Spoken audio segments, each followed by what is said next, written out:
There is evidence now that robocallers tried to capitalize on the recent government shutdown. Approximately 5 billion robocalls are made every month. And while that number has been consistent, the context is changing. Our Andrea Day takes a look now at these highly trained scammers who can adjust their schemes on a dime. Just days into the shutdown and calls were already rolling in, according to Alex Quilici, CEO of the robocall stopping app Umail. The scammers looking to cash in on consumer fears. The most used call, a warning about IRS debt. Hello, I have an important update regarding your IRS tax debt. The recent government shutdown is affecting your standing with the IRS, and although some IRS operations are down, billing and collections remain active. So give me a call back at this number. It's already scary the IRS is calling you. It's even more scary when the government shutdown is saying, hey, maybe your payment didn't get through to the IRS. And he says it worked. Umail estimates 1 million plus got that call, and between 3 to 5% actually called the number back. So some fraction of those people are going to get scammed, and it's going to be for real money.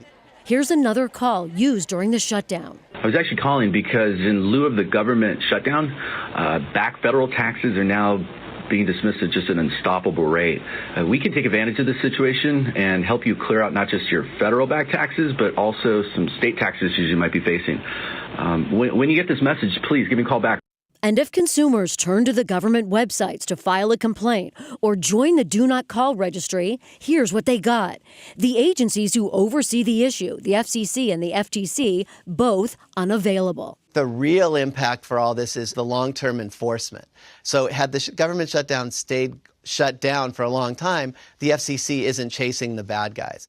The FCC directed us to its now functioning website, which says the agency is working to stop illegal robocalls and has launched several initiatives.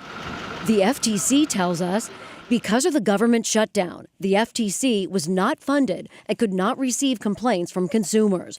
But we are open and very much want people to report such calls to the FTC at donotcall.gov. But it's not just the shutdown. Quilici says robocallers are standing by, ready to jump. These guys are really responding to current events where they can. So what's next, assuming the government stays open? I fully expect to start seeing, hey, the government is back open, we can reduce your tax debt as a scam. For Nightly Business Report, I'm Andrea Day. And in fact, Quilici predicts that we will probably see even more robocalls now that the government has opened, simply because it has worked before. By the way, he says most calls come from India, but in order to sound more convincing or professional, the scammers book voiceover talent online from the United States.